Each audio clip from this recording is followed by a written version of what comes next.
Greetings, this is Dr. Jamie P. Motley. I specialize in musculoskeletal radiology, and today we're going to do a brief tutorial on the cervical spine anatomy of the atypical cervical vertebrae. A standard series will include an AP open mouth projection, in which we're visualizing right now, an AP cervical projection, as well as a lateral cervical neutral projection. When thinking about the atlas is a ring-like structure, and I'm going to draw you a little diagram. Anterior arch,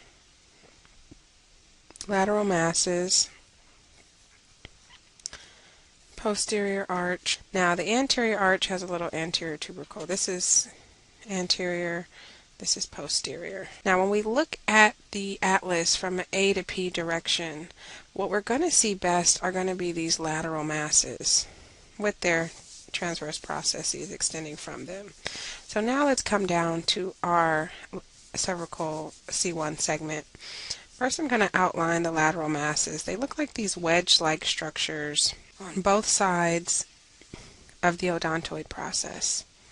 Now the lateral masses contain articular facets.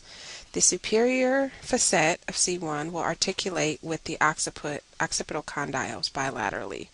The inferior articular facet will articulate with the C2 segment. The transverse processes are visualized extending off of the lateral masses like we discussed in our diagram. And the anterior and posterior arches are also seen. Now this is not the optimal projection to see the anterior and posterior arch, however you do see the shadow of them. One of the dilemmas to AP open mouth projections is that the superimposition of the anterior or posterior arch on the dens can actually create this lucency, which we call a mock band effect, and can simulate a fracture of the odontoid process. The tongue can do a similar phenomenon, so just be careful when you're looking at the densities in this region. Now moving on to C2, here is the odontoid process, often referred to as the dens for short. This attaches to the C2 body. The dens has a tip and it has a base and attaches to the C2 body. Now I'm outlining the rest of the C2 body. You'll notice that again the articular surfaces of C2 superiorly will articulate with the lateral masses of C1. You realize why that's important once we get to the lateral projection, because the facet articulation between C2 and C3 is actually located more posteriorward in the posterior arch. And well, typically we can see pedicles, which would be in this region. This patient wasn't able to open their mouth actually wide enough, however they would be visualized in that location, as well as the spinous process, which is covered up by the teeth in this case. Now, one of the important things that we need to look at, especially in traumatic situations, is the para-odontoid space. Now para, prefix meaning next to or around, and odontoid, you can see how we're referring to the space next to the odontoid bilaterally. This para-odontoid space should be equidistant bilaterally. Other structures that are seen on AP open mouth projections are the mandible. In this case, here's the mandibular ramus on the right and the mandibular ramus on the left. You can also see mastoid air cells on both sides, and of course the teeth. Now the radial opaqueness that you see in the region of the skull is because of the thickness of the structures in that region. So the AP open mouth projection again is just to visualize the upper cervical segments. Now the lateral cervical neutral projection is useful to see the spine in the sagittal plane.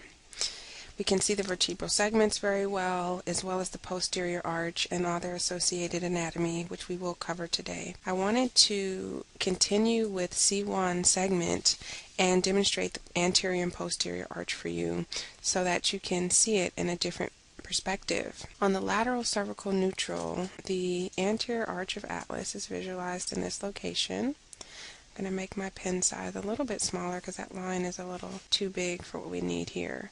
Now the posterior arch is visualized here. Now for some of you more experienced viewers, you'll notice that this patient has this density here. It's just calcification of the atlanto-occipital membrane in the region of the arcuate ligament. There's some debate about whether it's truly an incidental finding or not, but for our purposes, we'll just kind of point it out. Here is the odontoid process, again well known as the dens, and you'll notice that there's a space between the anterior arch of atlas and the dens. Now I just want to draw you another rough diagram just to kind of depict what this space actually is. Here's the anterior arch, again lateral masses, posterior arch. Now this is a bird's eye view. Right behind the anterior arch is the dens. The space that we're currently assessing is the space between the anterior arch and the odontoid process. This is known as the atlantodental interval or the atlantodental interspace. Now this space is significant because there's an important structure that lives in this region called the transverse ligament. And the transverse ligament wraps itself around the dens and attaches to the anterior arch of atlas. This ligament is very important because it keeps C1 and C2 together. Since we can't see the ligament radiographically, we have to assess its integrity by this space. Now this space should not exceed 3 millimeters in adults. If this measurement exceeds 3 millimeters in adult, this is problematic and follow-up must be done. To continue on with the anatomy, here's the C2 body. I'm just going to switch back to red, which I think is more easily seen here. Vertebral body. Now remember in the cervical spine that the transverse processes extend from the body laterally, and it's a U-shaped structure. This structure is going to be visualized within the vertebral segments. You cannot tell right from left as we have no depth perception, but we can see the U-shaped density of the transverse processes. I think it's important for us to understand the order of anatomy from front to back. Here's another bird's eye view drawing. This is anterior, this will be posterior. Here's a vertebral body, pedicles, articular pillar, lamina, spinous process. So when we move from anterior, first comes the body, followed by the pedicle, followed by the articular pillar, lamina, spinous process. Once we go back to the projection, we'll notice that the most anterior structure is the vertebral body. Now the vertebral body has superior and inferior end plates in which the intervertebral disc attaches. Now when we think about what comes next, the pedicle. So the next structure just posterior is going to be the pedicle. This is very short appearing in the cervical spine as the pedicles do extend in a posterolateral orientation, and so on the lateral projection they appear foreshortened. Next comes the articular pillar. Here is the articular pillar of a segment. On the articular pillar lives the articular facet. There's a superior articular facet and there's an inferior articular facet, and that's present on all the cervical vertebrae that are typical. Now I just want to bring you back up to C2 because C2, here's the pedicle and here's the articular pillar, but what do you notice? There's only an inferior articular facet on the articular pillar. Remember from our AP open mouth projection that the articular facet, the superior articular facet of C2 actually lives on the body of C2 and is well seen on the AP open mouth projection. To continue on with our anatomy, what comes next? The lamina. Here are the lamina, followed by the spinous process. Now, you all will notice this very conspicuous white line here on the posterior arch of each vertebrae. This is the spinolaminar junction. This is actually the junction point between the lamina and the spinous process. Now, because the bone is so thick in that location, it's very radiographically dense, and so we see that line very well. If that line is not visualized, let's say on this bird's eye view, there's a midline defect. There will be no radiographically visible spinolaminar junction. This is called spina bifida occulta, and this spina bifida occulta is characterized by a midline defect at the posterior arch. There are more serious types of spina bifida that will have protruding contents through that cleft and are more serious and surgically repaired. However, the occulta type is usually not detected simply because it's typically a incidental finding. And lastly, spinous process. Now there are other things that you can see on cervical radiographs, lateral projection, specifically prevertebral soft tissues. All this gray that is anterior to the vertebral bodies is actually the prevertebral soft tissue, and it's named for the airspace that lives in front of it. This tissue is important, especially in traumatic situations where there has been damage to the osseous structures or even the soft tissue. This region will distend. Here's the airway, here's the mandibular angle, and of course you can see portions of the skull and of the face.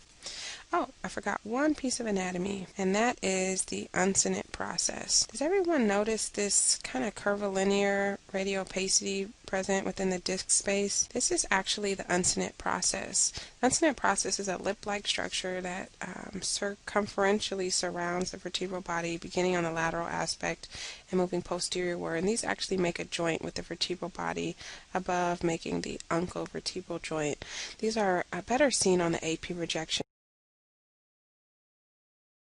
We are now going to move on to the AP cervical projection, which demonstrates the lower cervical vertebrae in the frontal plane very well. Let's start by identifying the vertebral bodies. Since there's a lordosis in the cervical spine, on the AP projection, the vertebral bodies do not look exactly square, but are still very well visualized.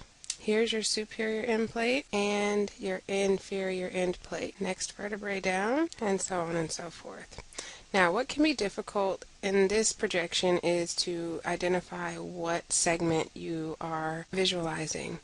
Now, one trick of the trade is to come down to the first thoracic segment, which is typically characterized by articulating with the first rib that you see here very well. Now, the problem with just using the first rib is that sometimes patients have anomalies, such as cervical ribs, in which case they may have a rib actually extending from C7 most commonly. So, a more reliable indicator that you are actually at a T1 segment is the position of the transverse processes. Notice that the T1 segment, this is T1, has transverse processes that are extending into a superior word position. I'm going to draw your attention up to C6 and notice that the transverse processes are pointing down. This is a very reliable way to tell the difference between C7 and T1, and therefore allowing you to count your segments correctly. Now, we talked about the vertebral bodies. Something else I wanted to touch on were those uncinate processes, because you can see them much better on the AP projection of the cervical spine, to these sharp ear-like structures that are extending off the most lateral aspect of the vertebral body superiorly. These are your uncinate processes, and these uncinate processes actually articulate with the segment above, making that nice